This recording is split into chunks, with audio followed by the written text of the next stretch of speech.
വണ്ടി വിടൂ.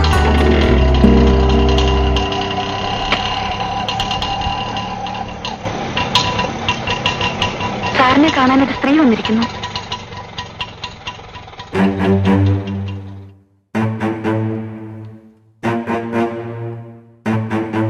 ഇതാണോ എന്നെ കാണാമെന്ന സ്ത്രീ? എങ്കിൽ ഇത് വെറും സ്ത്രീയല്ല, കോൺട്രാക്ടർ വിശ്വനാഥൻ മലയാളിയുടെ ഏക മകൾ ഉഷ MA.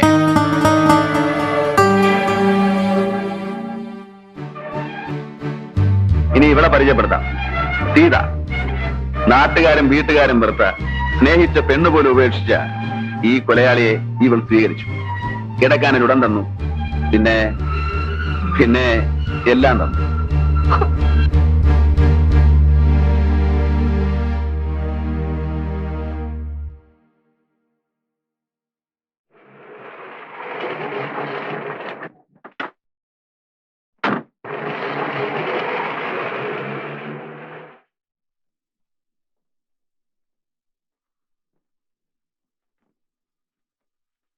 എന്തായി കാണിക്കുന്നത്? രാത്രി മുഴുവൻ കുടിച്ചുല്ലേ, ഉറങ്ങാതെ? ഉറങ്ങാനാടി നിന്നെ വിളിച്ചത്, എന്നെ ഉറക്കാൻ. വാ. വാതിലടിക്കണ്ടേ? വേണ്ട. പുറത്തൊരാളിരിക്കുന്നു.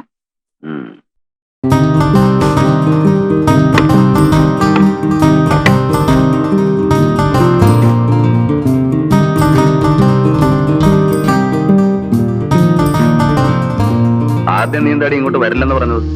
അതെ, ആ ഇല്ലം അവിടെയുള്ളവരെല്ലാം എനിക്കറിയാം. അവര് കാണ്ടാച്ചിട്ടാ. ഓ, എന്താടി കണ്ടാല്? നാണവും മാനവും കണ്ട നിനക്ക് പേടിയോ? സാറിന് മനസ്സിലാവില്ല. ജാതിയിൽ താഴെയാണെങ്കിലും മുമ്പാ ഇല്ലത്തെ ഒരു അംഗം പോലെ കഴിഞ്ഞവളാ ഞാൻ.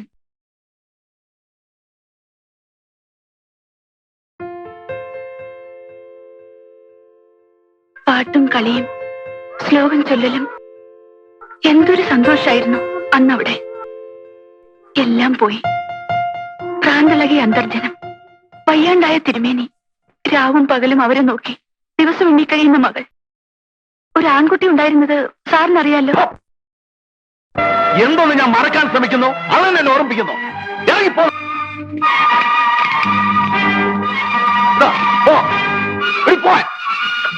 സാർ, ഈ പാതിരായ്ക്ക് ഞാൻ നേരം വെളുത്തിട്ട് പൊയ്ക്കോളാം. അതുവരെ എവിടെ? പുറത്തെവിടെയെങ്കിലും പോയി കിടക്കടി.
അവള് പോയി.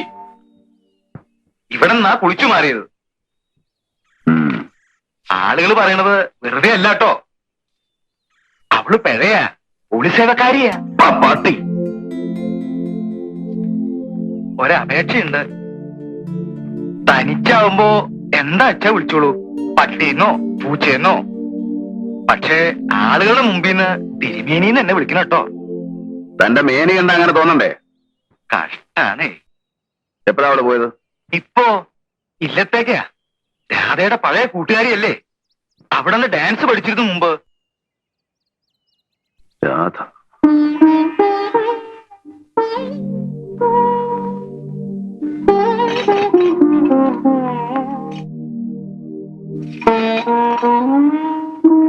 അമ്മ വല്ലാതെ ക്ഷീണിച്ചിരിക്കുന്നു. എന്താ ചെയ്യാ? ആശുപത്രി കൊണ്ടുപോയിട്ട് കാര്യമില്ല. അവർ തച്ചു കൊല്ലേ ഉള്ളൂ. എപ്പോഴെങ്കിലും ഒന്ന് അഴിച്ചുവിട്ടാൽ വെട്ടുകത്തി എടുത്ത് പുറത്തേക്ക് ഓടും. കൊല്ലും എന്ന് പറഞ്ഞു. അച്ഛൻ തിരുമേനി എവിടെ? വക്കീലിനെ കാണാൻ പോയി. കഴിഞ്ഞില്ലേ കേസ്? ഇല്ല, ഇനിയും കോടതി ഉണ്ടല്ലോ.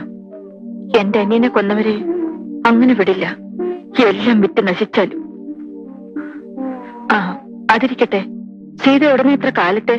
ഞാൻ അമ്പലത്തിൽ പോയിരുന്നു. ഇരിക്കെ, ഞാൻ കാപ്പി ഇട്ടുകൊണ്ട് വരാം. എനിക്കൊന്നും വേണ്ട. എത്ര കാലമായിട്ട് കണ്ടിട്ട്? ഞാൻ പെട്ടെന്ന് വരാം.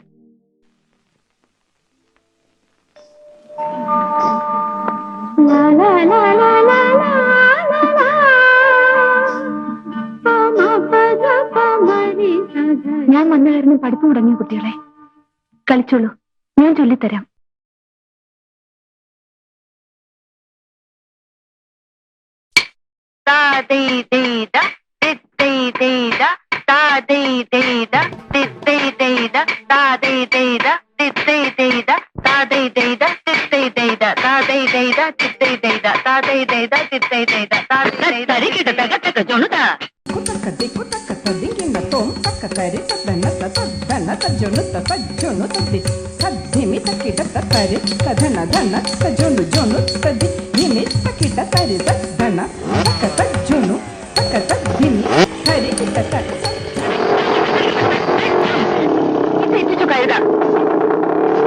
വായിക്ക്, ഇനി ഇവൻ കൊട്ടിയ ശരിയാവില്ല.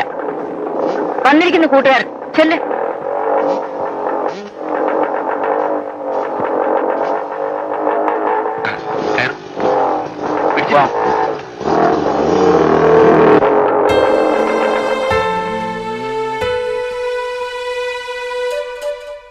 ഇവരുടെ പോക്ക് കണ്ടിട്ട് എനിക്ക് പേടി തോന്നുന്നു. കുട്ടികളാവുമ്പോ ഇത്തിരി കുസൃതിയൊക്കെ വേണ്ടേ? ഇത് കുസൃതിയല്ല. നീ കരയാണോ? വെറുതെ ഓരോന്ന് ഓർത്തിട്ടാ. അങ്ങനെ മറക്കാൻ പറ്റുമോ സീറ്റ്? എനിക്ക് എന്റെ ഉണ്ണിയെ, എന്റെ അനിയനെ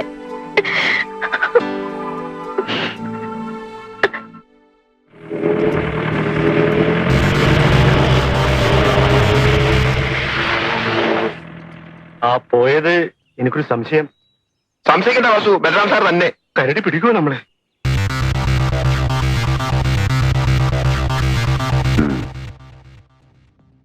ലോറി ചെക്കിംഗ് എല്ലാം കഴിഞ്ഞോ? സാർ മാസാവസാനം ശമ്പളം കിട്ടാൻ ഇനിയും 2-3 ദിവസം. അത്യാവശ്യം ചെലവെങ്കിലും വെക്കണ്ടേ? എന്ത് കിട്ടി?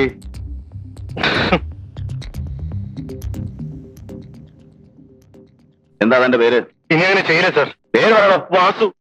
സംശയം വാസു എന്ന് ചിലർ. കൃഷ്ണൻ, ഉമ്മർ. അറിയാം, താനല്ലേ ഇവരെ അയച്ചത്. വാസുവിന് എത്ര കുട്ടികളുണ്ട്? 3, 4. അതിലും സംശയമാണോ? 3 പേര് പുറത്ത്, ഒരാള് ലോക്കപ്പിലാണ്. അപ്പൊ ചെലവ് കൂടും. കൈക്കൂലി വാങ്ങിക്കാതെ കിട്ടുന്ന ശമ്പളം കൊണ്ട് ഒരു പോലീസുകാരൻ ജീവിക്കാൻ സാധ്യമല്ല. എടോ, കൊള്ളയടിക്കണമെങ്കിൽ പഴയ കായങ്ങളും കൊച്ചുണ്ടി പോലെ വേണം. ഉള്ളവന്റെ കയ്യിൽ നിന്ന് പാവങ്ങളുടെ കീശ തപ്പരുത്. എടുത്തോ. സാർ, ഒരു സംശയം. സാറിന് ഇതിന് വല്ല ഷെയറും ചേർക്കുന്നു?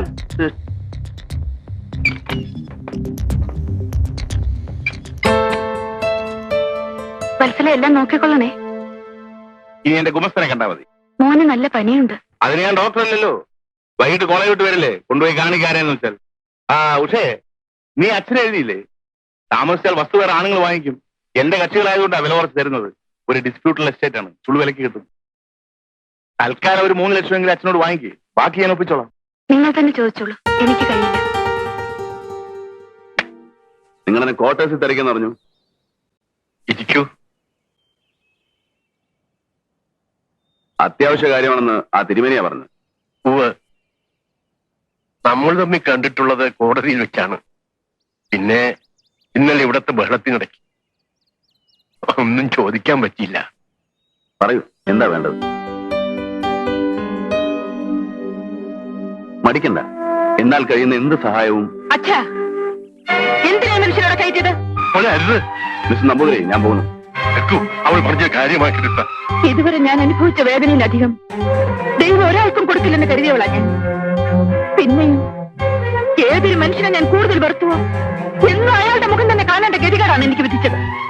മോളെ കൊണ്ട് പറയിപ്പിക്കാനാണ് എന്നെ അത്രയ്ക്ക് അങ്ങോട്ട് വന്നത്. ക്ഷമിക്കണം സാർ, ക്ഷാമമുണ്ടരുത്. എന്നെ അനുസരിക്കില്ലെന്നായോ നീ? എനിക്ക് പറ്റൂ സാർ. ഞാനൊരു സഹായം ചോദിക്കുകയായിരുന്നു. വേദജ്ഞർ കൽപ്പിച്ച കർമാനുഷ്ഠാനങ്ങളിൽ വിശ്വസിക്കുന്നവനാണ് ഞാൻ. ഋതുക്കായിട്ടല്ല, ഒരു സാധു ബ്രാഹ്മണനായിട്ട്. പറഞ്ഞാൽ ദേഹി ഒടിഞ്ഞ ദേഹത്തെ എങ്ങനെയും നശിപ്പിക്കാം.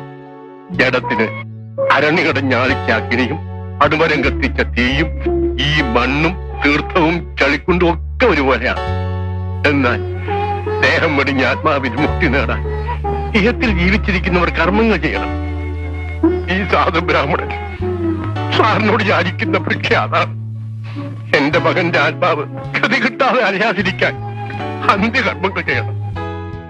പറയൂ സാർ, എവിടെയാണ് അവന്റെ ദേഹം നശിപ്പിച്ചത്? എനിക്കറിയില്ല. എവിടെയാണ് അവന്റെ അവശിഷ്ടങ്ങളുള്ളത്? ഒരു കരുണ അസ്ഥിയോ ഒരു തുള്ളി ചാരുമോ തരും? എന്നോട് ചോദിക്കരുത്. ഇല്ലെങ്കിൽ ഈ മുട്ടന്റെ ശാപം തനിക്ക് കേൾക്കും. താനും തന്റെ കുടുംബവും മുടിയും. ഇയാളൊരു പുല്ല് കളിക്കാറില്ല. അവനെ ചുട്ടതും കരിച്ചതും കയത്തിൽ കെട്ടി താഴ്ത്തതും ഞാനല്ല.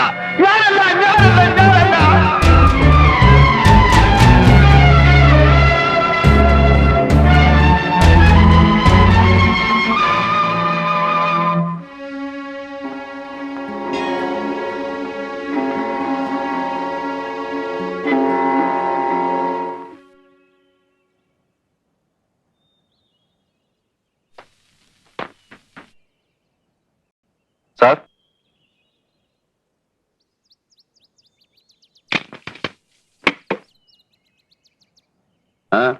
ഞാൻ ശ്രീനി. മനസ്സിലായി? വിപ്ലവ പാർട്ടിയല്ലേ? ഇരിക്കെ.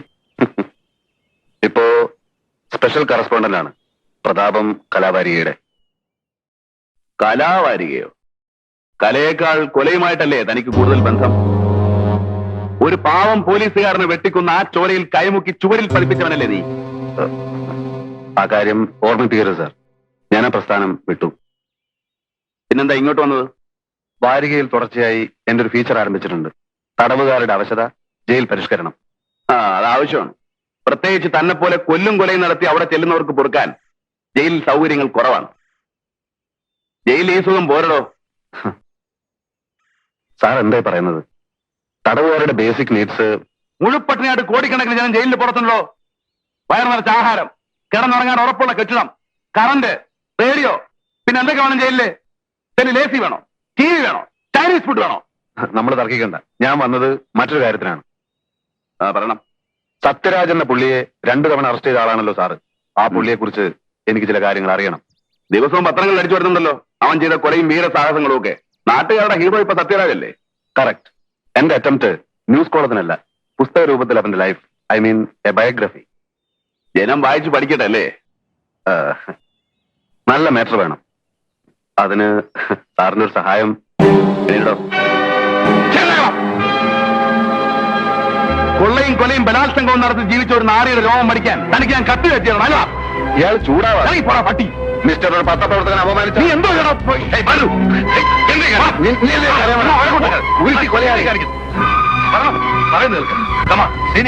എന്തായാലും ക്ഷമിച്ചുക. ഓട്ടന്നേ സാറിനെ അനുസരിക്കാം. പക്ഷെ ഇവനെ എനിക്കും ചെന്ന് ചെയ്യാൻ കഴിയും. പോടാ പോടാ പോടാ കൊടുക്കാം. നീ ഇപ്പൊ പോ.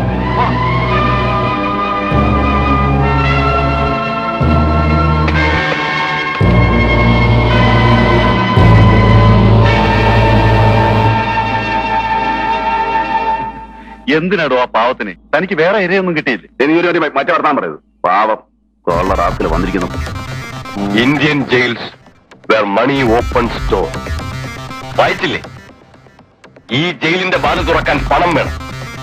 എന്റെ ജീവചരിത്രം തന്റെ നക്കാപ്പിച്ച പത്രത്തിൽ വന്നാൽ അത് കിട്ടില്ല. സാർ, സാറിനെ കാണാൻ വക്കീൽ വന്നിരിക്കുന്നു. എടോ, ഇവൻ ആ കുട്ടനെ കാണിച്ചു കൊടുക്കും. വരൂ.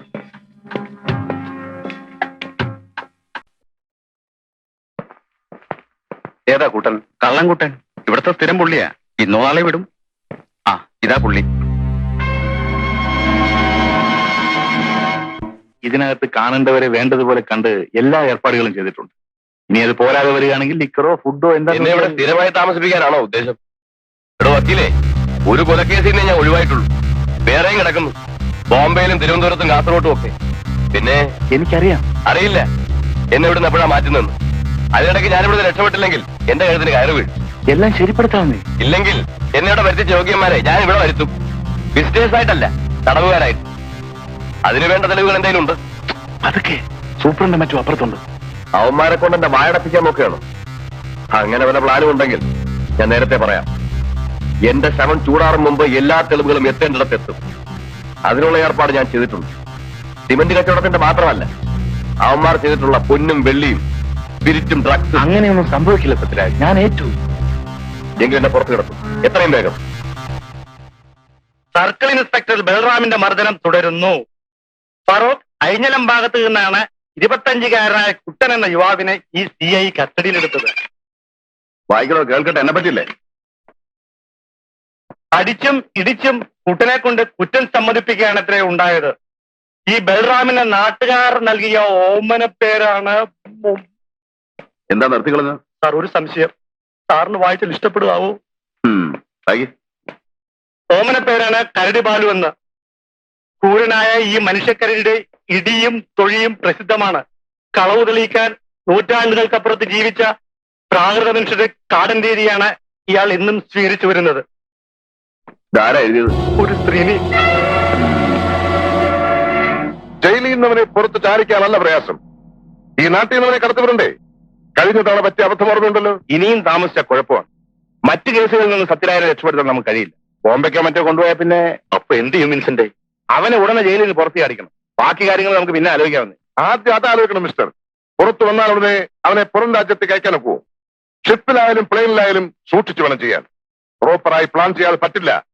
അതുവരെ സത്യരാജനെ എവിടെ താമസിപ്പിക്കും? അതെനിക്കറിയില്ല. നിങ്ങൾ എങ്ങനെ ഒഴിഞ്ഞു മാറരുത് മിസ്റ്റർ ജയചന്ദ്രൻ. നമുക്കിടയിൽ വക്കീലും കക്ഷിയും തമ്മിലുള്ള ബന്ധം മാത്രമാണ് ഉള്ളത്, ആണോ? പോലീസിന്റെ കണ്ണിൽപ്പെടാത്ത ഒരിടം കണ്ടുപിടിക്കും. മറ്റുള്ളവർക്ക് സംശയം തോന്നാത്ത ഒരു സ്ഥലം.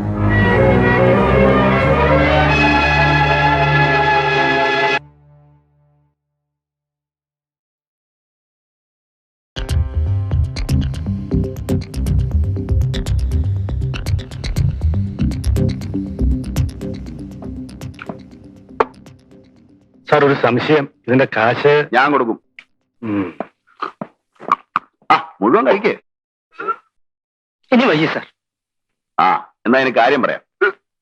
മിസ്റ്റർ കുട്ടൻ എന്നാ ജയിലിൽ നിന്ന് ഇറങ്ങിയത്? ഇന്നലെ. ഇയാളുടെ വീട്ടിൽ ഇന്നലെ കളവ് നടന്നിരിക്കുന്നു. ഒരു ക്യാമറയും പിന്നത്തെ കളവ് എന്റെ വാച്ചും ടേപ്പ് റെക്കോർഡറും പിന്നെ അതെ.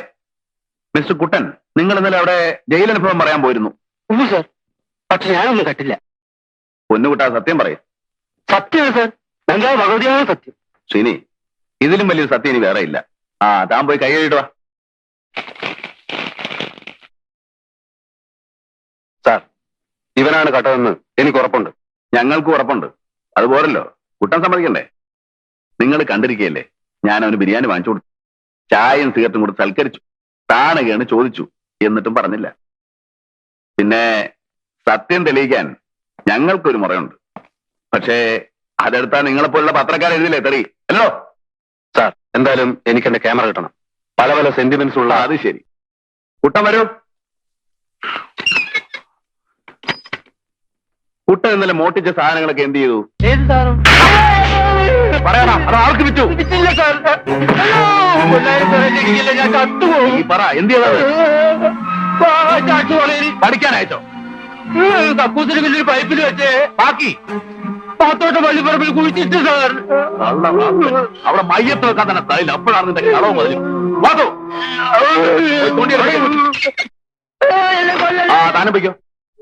മേലിൽ പോലീസുകാരെ പറ്റി പോക്കിരത്തിന് എഴുതിയ തന്റെ എല്ലിയാൻ ഓടിക്കും. ഇറങ്ങിപ്പോ.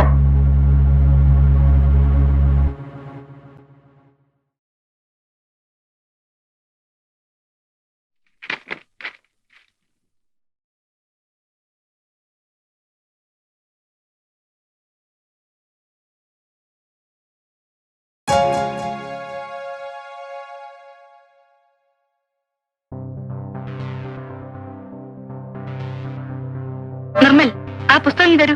എന്നിട്ട് എഴുതാൻ ടീച്ചർ പറഞ്ഞു തരൂ. കുട്ടി, ഞാൻ പറയുന്ന അനുസരിക്കൂ. ഇല്ലെങ്കിൽ എനിക്ക് റിപ്പോർട്ട് ചെയ്യേണ്ടി വരും. പോട്ടെ മോളെ, ഒന്ന് അടങ്ങ്. എന്താ താൻ പറഞ്ഞത്? വൃത്തിയോട് കാണിച്ച നിന്റെ മുഖത്ത് ഞാൻ ആസിഡ് ഒഴിക്കും. You dirty pig.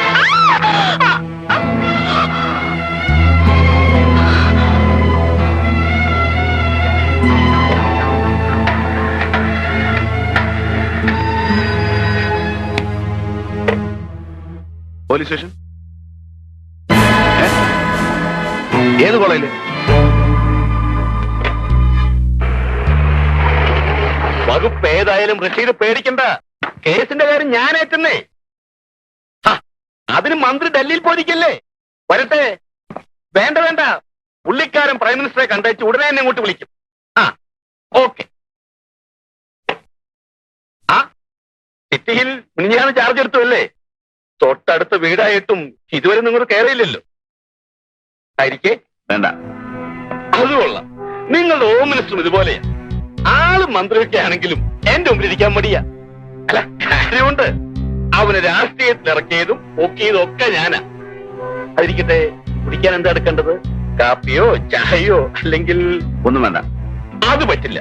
ആദ്യമായിട്ട് എന്നെ കാണാൻ വന്നിട്ട്. അത് ഞാൻ നിങ്ങളെ കാണാൻ വന്നതല്ല. പിന്നെ മകനെ കാര്യം വിളിക്ക് പറയാം. നിമ്മേ, മോനെ നിമ്മേ.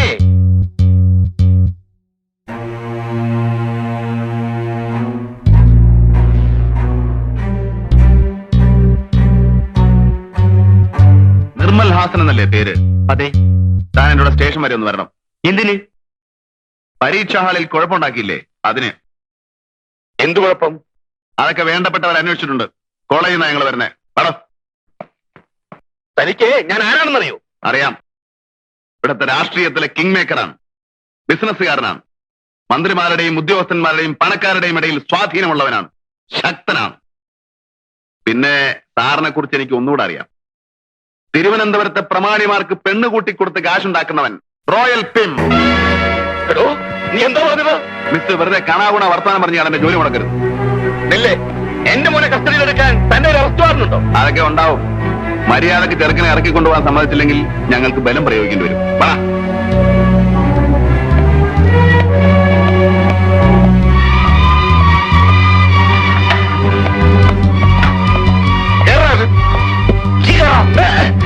ബീച്ച് വഴി വിടാൻ പറ. സാർ, ഒരു സംശയം. എളുപ്പം സ്റ്റേഡിയം വഴിയല്ലേ? താൻ പറഞ്ഞാൽ എഴുതാ മതി.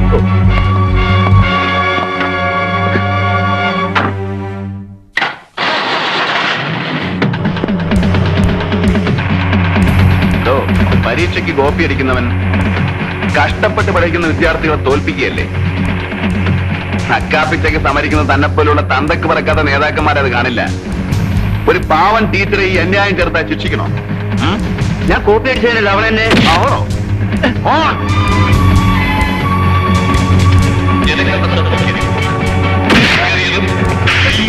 മാനവത്തിൽ ആരും കൂട്ടം പുഷ്ടിക്കുവാനോ മറ്റു മാനവങ്ങൾ പാർക്ക് ചെയ്യുവാനോ മാത്രമല്ല, ജനങ്ങൾ റോഡരികിൽ സ്ഥാപിച്ചിട്ടുള്ള ആളുകൾ കൂട്ടം കൂട്ടമായി നിൽക്കരുത്.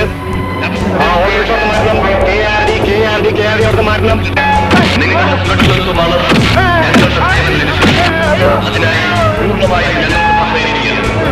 വാഹനങ്ങളുടെ പ്രത്യേക വാഹനങ്ങൾ പരസ്പരം ആളുകൾ വലത് ഭാഗം കൂടി നടക്കണം. ലോറി അവിടുത്തെ മാറ്റണം.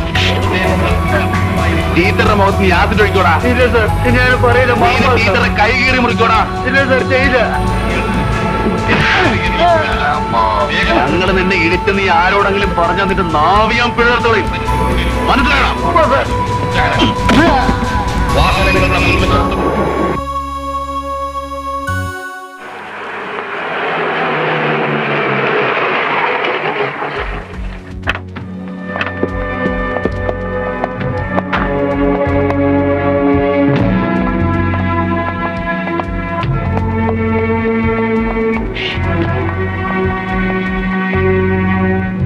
എന്റെ മോനെ നിന്നോട് എന്ത് ചെയ്തു? പറ, എന്ത് ചെയ്തെന്ന് പറ. ഇല്ല, ഒന്നും ചെയ്തില്ല. പിന്നെ ഈ പാടൊക്കെ പറഞ്ഞു കൊടുക്കണ അച്ഛന്. അത് ഞാൻ വണ്ടിയിൽ നിന്ന് ചാടി ഓടിയപ്പോ വീണതാ. നിങ്ങൾ ഇവനെ എവിടെ കൊണ്ടുവരുന്നു? പറയണം. നിങ്ങളാരാ ചോദിക്കാൻ? ഞാൻ അഡ്വക്കേറ്റ് ജയചന്ദ്രൻ. വക്കീലാണെങ്കിൽ കോടതി മതി. ഇവിടെ വന്നൊന്ന് കുറയ്ക്കരുത്. ഇത് പോലീസ് സ്റ്റേഷനാണ്. ഇൻസ്പെക്ടർ, വെറുതെ അല്ലേ വന്നത്? എന്റെ മോനെ ജാമ്യത്തിൽ ഇറക്കാനാണ്. അതിന് വക്കീലും കൊണാപ്പിയൊന്നും വേണ്ട. ഞാൻ വിട്ടേക്കാം, സ്വന്തം ജാമ്യത്തിൽ. പക്ഷേ കേസ് ചാർജ് ചെയ്യാൻ പേരും മേൽവാസം എഴുതിയെടുക്കണം. അവന്റെയും അവന്റെ തന്തയുടെയും. കേരളാവനകത്തേക്ക്.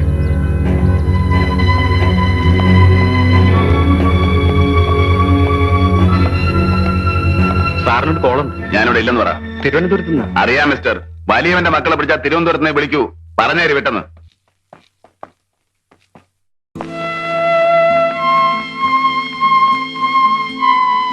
ഒരു അഡ്വക്കേറ്റ് എന്ന നിലയിൽ അവൻ എനിക്ക് റെസ്പെക്ട് തന്നില്ല. അത് ഞാൻ ക്ഷമിച്ചു.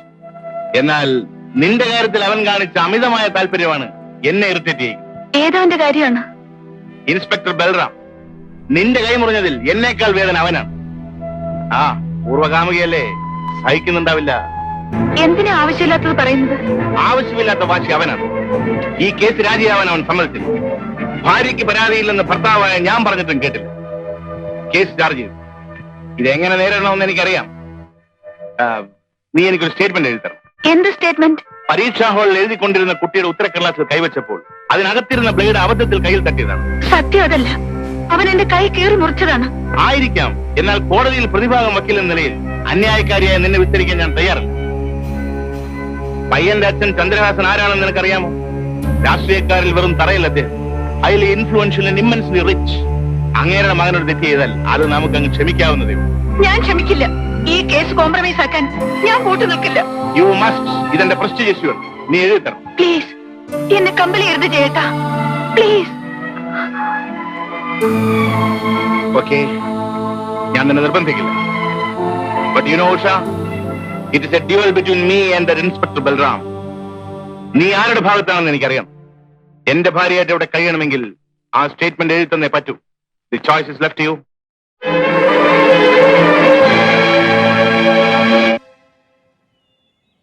അകത്തുണ്ട്, വിളിക്കാം. ആരാത്? ഇത് വേറെ കിട്ടിയ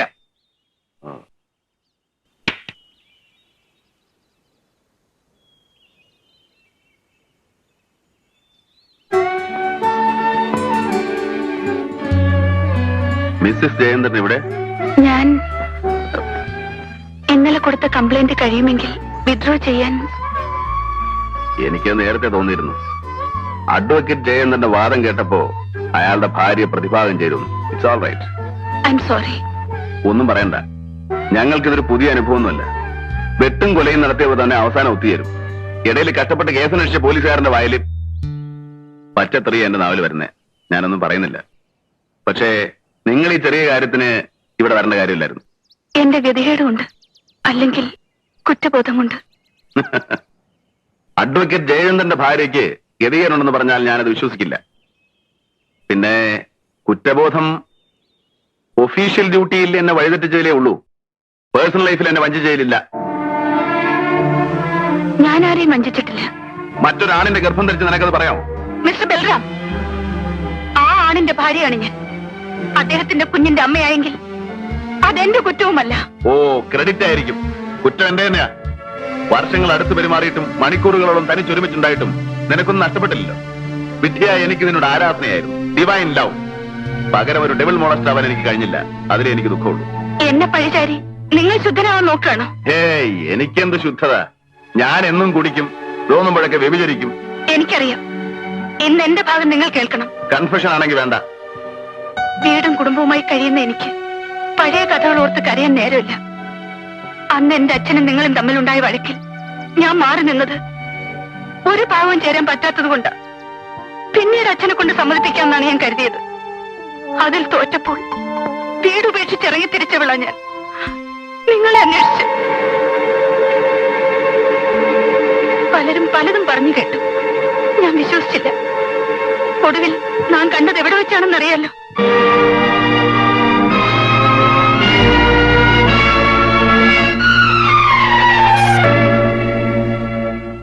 ഒരു കൊലയാളിയാണ് നിങ്ങളെന്ന് അറിഞ്ഞിട്ടും എനിക്ക് നിങ്ങളോടുള്ള സ്നേഹം കുറഞ്ഞില്ല. എന്നാൽ അന്ന് ആ വ്യഭിചാരശാലയിൽ വെച്ച് നിങ്ങളെ ആ പെണ്ണിനോടൊപ്പം കണ്ടപ്പോൾ എന്റെ കുറ്റപ്പെടുത്തുന്നില്ല ആരെയും. It's my faith.